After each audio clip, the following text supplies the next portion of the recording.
Cây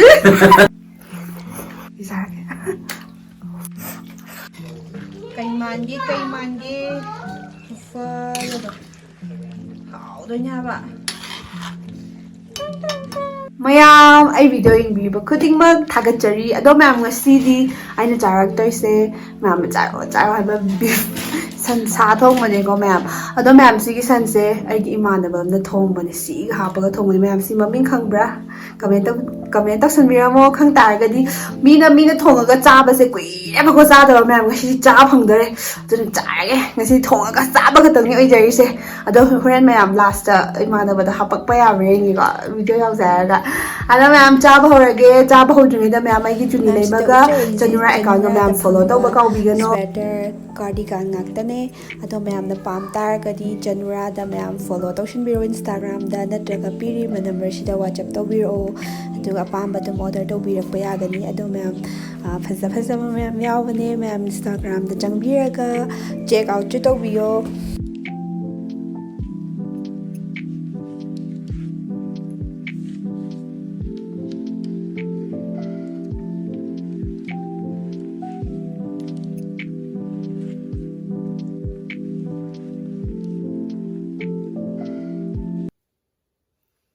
nakan na tholake ado mayam apa meraga na mayam order tawshinbiro chap horage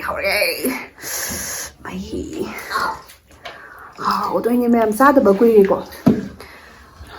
khwai da heksang phaba chinjak sansa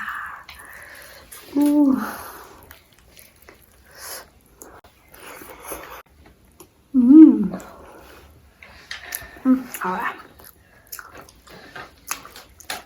mahi ra anh không phải đi mahi làm áo đi vậy mahi phải ăn tao vậy mua cái gì hảo quá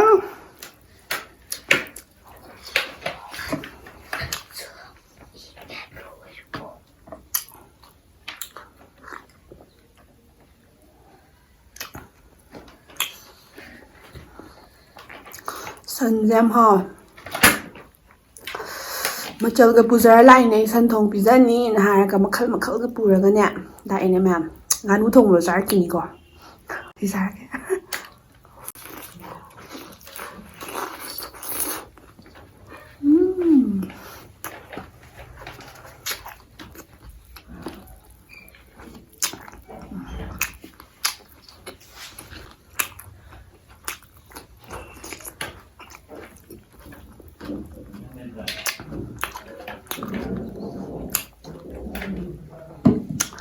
mahiga di pa cha ba ta hả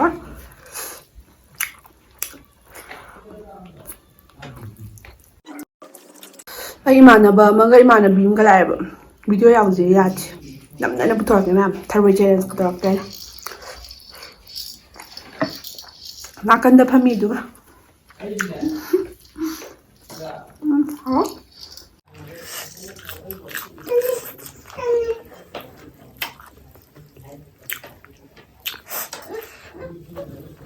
Em das ko suyawi ko angan ba hao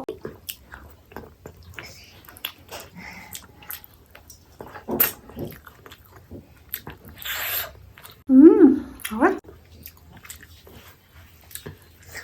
yumda singna thongbagi mahau ni oi hao asengba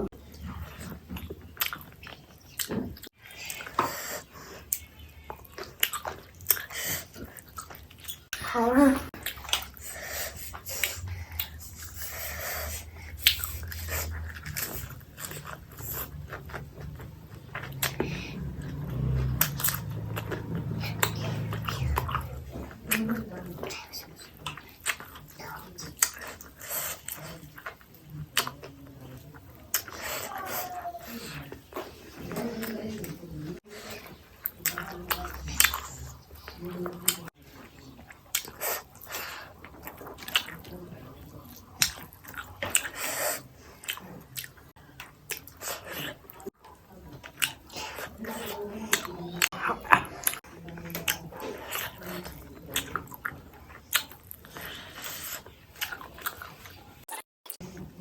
Muy bien.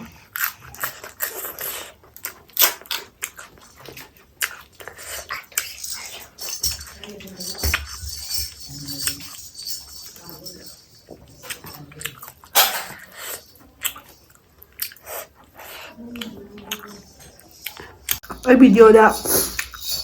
không gì mà còn ta được quyền mà nhá. Đã.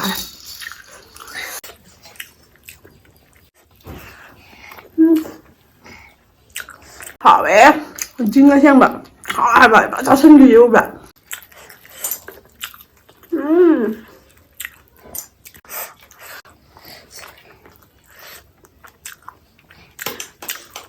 Nhưng mà những thông bi bị nhắm hào này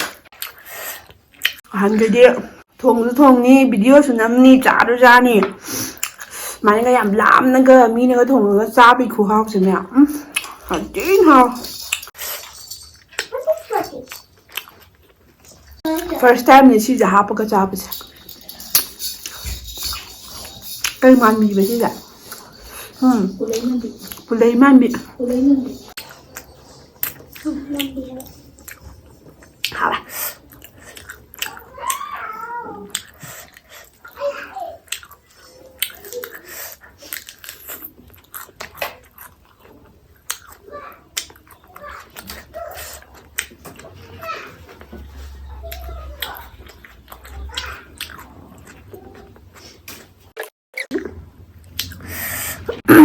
Rồi test tàu hai bạn xem test tàu ra bài tại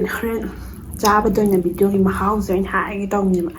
hao với em mua xài tàu ý masala kém yak thì em masala yao thì bị đâm á masagi shan gì mà hao ấy nên tàu bún masala hấp cái gì hao như nào đối tao nó xí màu rồi mà bữa coi mấy tên nó thùng bài tại này thì khu hao này mà hao vậy hao em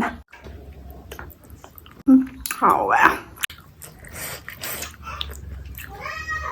산나 호머리 합슬러가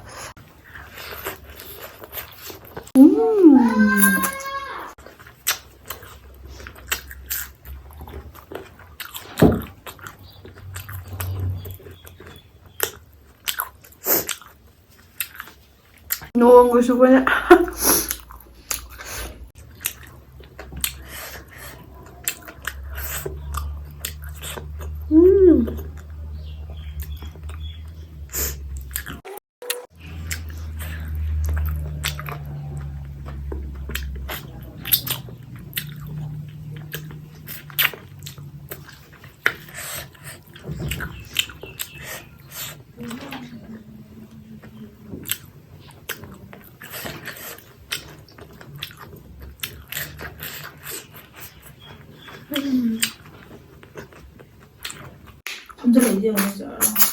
감자니야 해봐.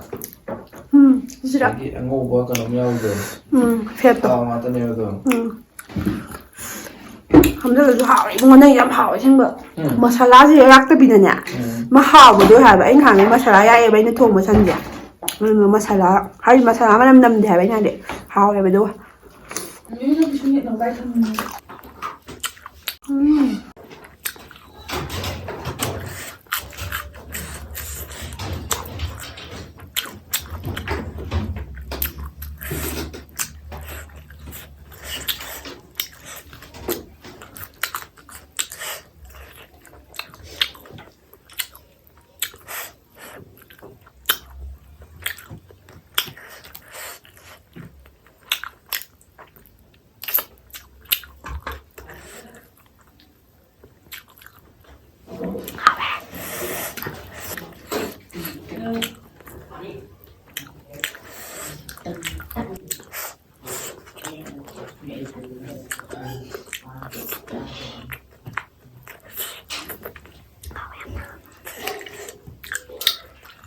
thì xịn đã là sẽ lên được chả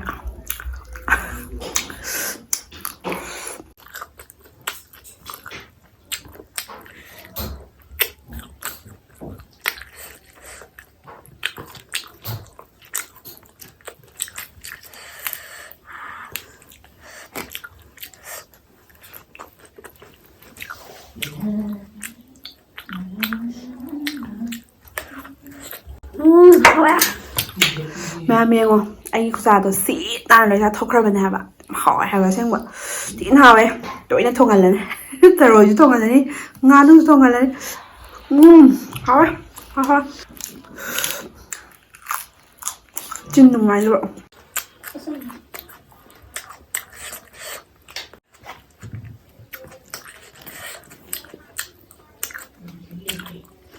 ꯃꯌꯥꯝ ꯑꯩ video ꯂꯣꯏꯁꯤꯜꯂꯒꯦ video ꯂꯣꯏꯁꯤꯟꯗ꯭ꯔꯤꯉꯩꯗ ꯃꯌꯥꯝ ꯑꯩꯒꯤ ꯁꯟ ꯊꯣꯡꯕꯤꯕ ꯑꯩꯒꯤ ꯏꯃꯥꯟꯅꯕꯗꯨ ꯇ꯭ꯔꯦꯡ ꯎꯠꯂꯒꯦ ꯉꯁꯥꯏꯗꯩ video ꯌꯥꯎꯁꯦ ꯍꯥꯏꯔꯒ ꯌꯥꯎꯔꯣꯏ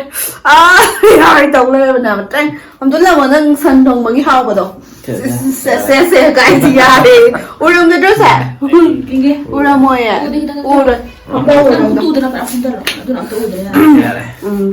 ꯃꯌꯥꯝ ꯃꯥꯅꯅꯦ ꯑꯩꯒꯤ ꯁꯟ ꯊꯣꯡꯕꯤꯁꯦ ꯌꯥꯝ ꯊꯤꯅ ꯍꯥꯎꯋꯦꯀꯣ ꯃꯁꯥꯂꯥ ꯍꯥꯏꯗꯤ ꯃꯁꯥꯂꯥ ꯃꯅꯝ ꯅꯝꯗꯕꯤꯗ